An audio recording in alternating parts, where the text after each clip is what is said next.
के समाज के वो किस तरीके से परेशान हो रहे हैं, किस तरीके से उनको दिक्कतें हो रही हैं, कैसे कैसे सुसाइड कर लेते हैं, और आप उनकी पहचान कोई उनसे छीन लोगे। पढ़ी लिखी है, अगर ये फ्यूचर में जॉब करना चाहे तो क्या सरकार इन्हें जॉब करने देगी? इस बिल के आधार में तो आपको गुरु शिष्य परंपरा से जुड़ना जरूरी है। किसी मेल फीमेल को नहीं बोलते कि उनकी जनगणना बढ़ती जा रही है या उन पे कोई रोकथाम नहीं लगा रहे, तो आपको ऐसा क्यों लग रहा है कि हम समाज में कोई बहुत भीड़ बना रहे हैं? उन चीजों में क्यों नहीं आते जो मेन स्ट्रीम में समाज हमारा जुड़ सके, वो क्यों नहीं कर रहे हैं आप आकर के बस हमारे कपड़े उतार कर केवल इतना देखना चाह रहे हैं आप किन्नर समाज से हैं या नहीं है। ऐसा शेमफुल लगा के वो जाएंगे, अपना मेडिकल चेकअप कराएंगे, उस डॉक्टर के रहमो करम पर होंगे कि वो लिखेगा, फिर वो उस डीएम का फैसले का इंतजार करेंगे। जिस तरीके से एक बिल आती है केंद्र सरकार के द्वारा, उसको लेकर आज आप लोग लखनऊ में विरोध प्रदर्शन कर रहे हैं, जिसको आप लोग काला कानून बता रहे हैं, उसके बारे में थोड़ा विस्तार से बताइए।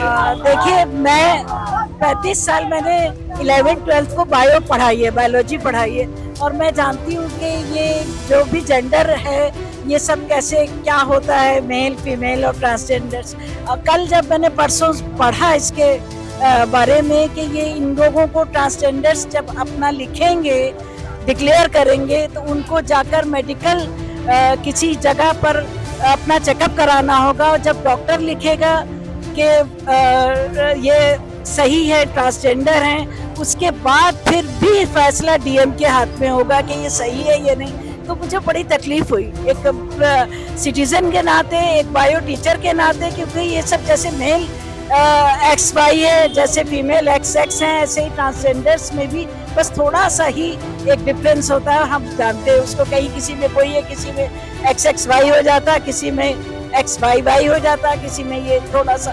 तो हम इस नेचर की इस चीज को एक थोड़ा सा शेमफुल लगा के वो जाएंगे, अपना मेडिकल चेकअप कराएंगे, उस डॉक्टर के रहमो करम पर होंगे कि वो लिखेगा, फिर वो उस डीएम का फैसले का इंतजार करेंगे, तब उनको ये डिक्लेयर कर पाएंगे कि वो ट्रांस।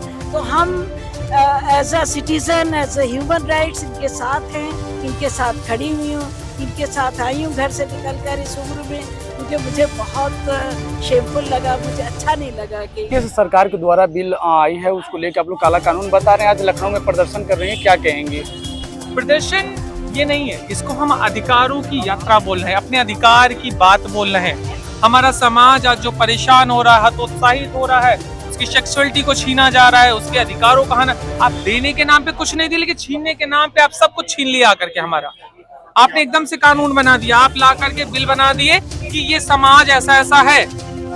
अरे जिन्होंने बिल बनाया उनका जेंडर तो मुझे बताओ, वो पुरुष है, महिला है, हिजड़ा है, कौन है वो जिसने बिल बनाया है? उसके बारे में आप कुछ नहीं बता रहे। लेकिन हम किन्नर साथियों का, हम सामाजिक लोगों का, आपने कपड़ा उतार करके आपने जरूर बोल दिया, आप कपड़े उतार के दिखाओ आप क्या हो। काला कानून है। आपने सेक्सुअलिटी के ऊपर बात उठाई, कोई बात। आप अधिकारों की बात क्यों नहीं करते हैं? आप इनको मेन स्ट्रीम में जोड़ने की बात क्यों नहीं करते हैं? आप इनको प्रधानमंत्री आवास योजना में जोड़ने की बात क्यों नहीं करते हैं? आप उन चीजों में क्यों नहीं आते जो मेन स्ट्रीम में समाज हमारा जुड़ सके, वो क्यों नहीं कर रहे हैं आप आकर के बस हमारे कपड़े उतार के केवल इतना देखना चाह रहे हैं आप किन्नर समाज से हैं या नहीं है? आप ट्रांसमैन है, ट्रांस वुमेन है, लेस्बियन है, गे है, हिजड़ा है, क्या है? बस इतने के लिए आप हो, उसके बाद के बेनिफिट्स देने के लिए आपके पास कुछ नहीं है? इस बिल को लाने का उद्देश्य क्या हो सकती है सरकार? उद्देश्य ये है कि ये समाज का गला घोट दें, क्योंकि आम पॉपुलेशन के लिए तो आप कुछ कर नहीं पा रहे हैं। लोग फांसी लगा ले रहे हैं, लोग मर जा रहे हैं, अलग अलग जगहों पे दुनिया भर की चीजें हो रही हैं। हमारे साथ क्या हो रहा है? ना हमको आप नौकरी दे रहे हैं, ना आप हमें जॉब दे रहे हैं, ना हमें आप स्कूल में एडमिशन दे रहे हैं। ले दे करके आप एक हिसाब से बस ये कह रहे हैं जहर खा लो मर जाओ। बिल में ये है कि सरकार हमें बाध्य कर रही है कि हम किसी एक विशेष परंपरा का अंग बने। विशेष परंपरा जो सदियों से चली आई, सिर्फ उसको ट्रांसजेंडर मानना कतई उचित नहीं है। हम सरकार से पूछना चाहते हैं, उसको हमारे पैरों के बीच में देखने में भी दिलचस्पी क्या है? हम सरकार से ये पूछना चाहते हैं कि जिन औरतों के साथ वो रहते हैं, उन औरतों को आज तक नहीं समझ पाए, अचानक से वो हमें इतना कैसे समझ गए कि उन्होंने कह दिया हमें कंसल्टेशन की जरूरत ही नहीं थी, हमें जो सही लगा वो हमें कर दिया। क्या मर्द समाज बैठ के हमारी आइडेंटिटी तय करेगा? पहचान तय करेगा। ऐसा हम नहीं होने देंगे, हम इस विरोध का विरोध करते हैं। अगर कोई भी ट्रांसजेंडर अपना काम करना चाहता है तो क्या उसको गुरु शिष्य परंपरा से जुड़ना जरूरी है? सरकार के इस बिल में लिखा है कि आपको ट्रांसजेंडर परंपरा से जुड़ना जरूरी है, गुरु शिष्य परंपरा से जुड़ना जरूरी है। अगर कोई ट्रांसजेंडर जो बाई बर्थ पैदा है, सरकार उसे इंटरसेक्स का सर्टिफिकेट क्यों नहीं दे देती है? क्यों नहीं दे रही है सरकार? ये बिल जो निकाला है उसमें आपने LGBTQ समुदाय से ट्रांसजेंडर को एकदम अलग कर दिया है और पूरे LGBT समाज को अलग कर दिया है। ये सरकार की दोहरी नीति नहीं चल रही। ट्रांसजेंडर्स ना बैठे, नौकरी ना करें, वो सिर्फ पूरी विधाई का काम करें, वो आगे ना बढ़े, क्या सरकार ये कहना चाह रही है? मैम इस बिल में क्या क्या बदलाव हुआ? ये बिल जो है वो टोटली जो है रबिश है। सरकार को ये सोचना चाहिए कि जो 3 जेंडर है, राइट टू जेंडर है, जो हमें फ्रीडम मिली है, क्योंकि बिल पास हुआ था, यहाँ कितने प्रॉब्लम होते हैं। बच्चे जो है हमारे, जो बच्चे समाज के, वो किस तरीके से परेशान हो रहे हैं, किस तरीके से उनको दिक्कतें हो रही हैं, कैसे कैसे सुसाइड कर लेते हैं, और आप उनकी पहचान को इनसे छीन लोगे। अगर एक पर्सन है, कोई लड़का है या कोई लड़की है, अगर मैं उससे उसकी पहचान ही छीन लूं, कह दूं कि आप कैसे लड़का हो बताओ, आप कैसे लड़की हो बताओ, कुछ आप एक्टिविटी करके दिखाओ। इसलिए ये बहुत एजुकेटेड है, बहुत पढ़ी लिखी है। अगर ये फ्यूचर में जॉब करना चाहे तो क्या सरकार इन्हें जॉब करने देगी? इस बिल के आधार में तो आपको गुरु शिष्य परंपरा से जुड़ना जरूरी है, गुरु शिष्य परंपरा से जुड़ करके भिक्षावृत्ति करना जरूरी है। आप ये तराना जी से पूछिए कितना एजुकेटेड है, अगर ये जॉब करना चाहे तो क्या सरकार इन्हें जॉब देगी? सरकार के द्वारा एक बिल है जिसको आप लोग विरोध करें, क्या कहेंगे? मैं एक ट्रांसमैन हूँ।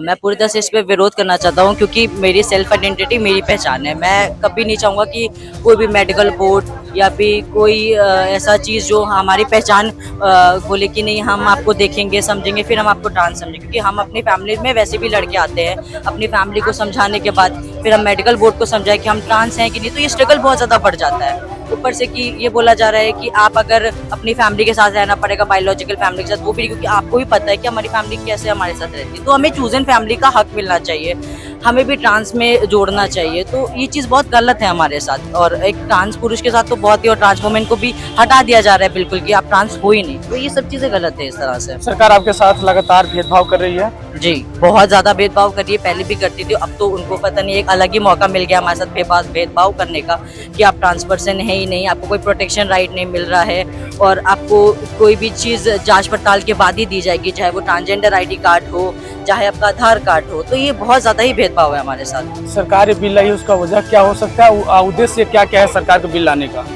वजह यही हो सकता है कि डिस्क्रिमिनेट करना, हमें हमारी पहचान को छुपाना, क्योंकि उनके हिसाब से लगता है कि हमारी जो लोग हैं वो झूठे ट्रांसजेंडर ID कार्ड बना रहे हैं। तो ये बात सच नहीं है। अगर आप किसी मेल फीमेल को नहीं बोलते हैं कि उनकी जनगणना बढ़ती जा रही है या उन पे कोई रोकथाम नहीं लगा रहे, तो आपको ऐसा क्यों लग रहा है कि हम समाज में कोई बहुत भीड़ बना रहे हैं या हमारे लोग बढ़ते जा रहे हैं, कुछ गंदगी लाएंगे समाज में? तो ऐसा कुछ है नहीं हमारा।